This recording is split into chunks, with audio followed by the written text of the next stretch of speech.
Today's episode of Daily Scuba News is sponsored by Scuba Diver magazine. However, more about them later. So a ship that was carrying cognac was sunk in the Baltic Sea more than 100 years ago. 100 years ago. And at the start of November this year, this rare cargo was finally salvaged. So the Swedish Steamer Kyris was carrying 50 cases of cognac on its way to what is now known as St Petersburg. But just off the Åland Islands, that's actually what it's called. It's probably pronounced something differently. There was a thing over the A. So it's land. I don't know. Anyway, the Åland Island in the Baltic Sea was stopped and checked by a German submarine, and then the captain of the sub decided to sink the steamer due to the fact that the alcohol was actually illegal contraband at the time. So yeah, rather than removing the cognac and like pouring it out or just dropping that, it was just easier to sink the entire ship. Yeah, as you do. Screw it.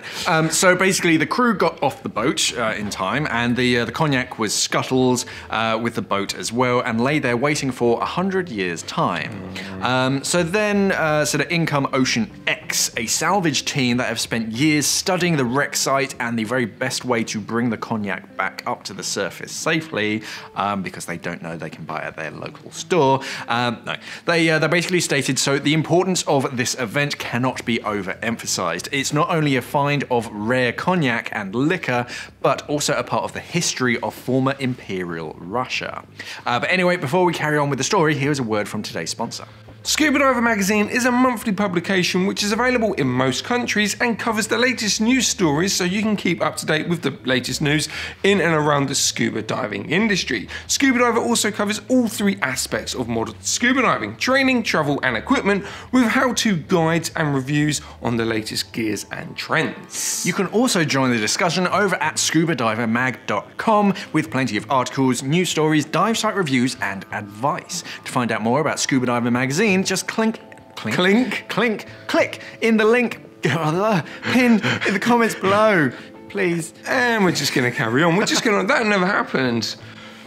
So the wreck was discovered in 1999, but sadly has been damaged by fishing trawlers. So the team were not too sure how badly damaged obviously the cargo would be, but thanks to good old ROVs, they could assess the damage and remove the cargo safely. So the team retrieved 600 bottles of De Hartmann and Co cognac and 300 bottles of Benedictine liqueur.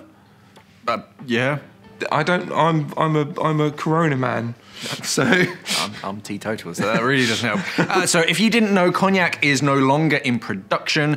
So the team are of course super excited to see where the cognac has been or how it's been so well preserved underwater, or if it's been preserved at all. Yeah. I imagine so, because most stuff that's kept in really cold waters out of the sunlight seems to be fairly well preserved. Yeah, it's all been corked. Or waxed, whatever they used, the earwax of a buffalo. I don't know, yeah, it was back in ye on the day. 100 years ago. And basically, if they're all fine, no one actually knows how much they're worth. There's no like estimated sort of value. So 600 bottles could be worth a fair amount. Probably priceless, considering cognac doesn't really exist anymore. Yeah. Or this style of cognac. Yeah, it's a 100-year-old cognac.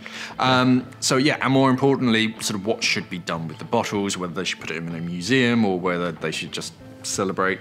I'll do that. It's a 100-gram bottle. It tastes like seawater. Yeah. Red seawater. So anyway, on that note, let's talk about this in the comments below. Should they be able to sell the bottles? I don't know. Would they sell it to like independent? Well, because they're salvagers, so that's what they normally do. They salvage stuff.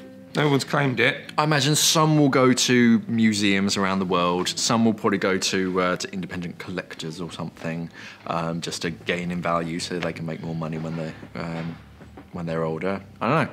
We will find out. Anyway, so let's discuss in the comments below. If you enjoyed today's video, then don't forget to smash that like button. Hit the subscribe button as well, because according to our figures, a lot of you guys you watch this channel, but you're not even subscribed. Good. And I don't know why. Yeah.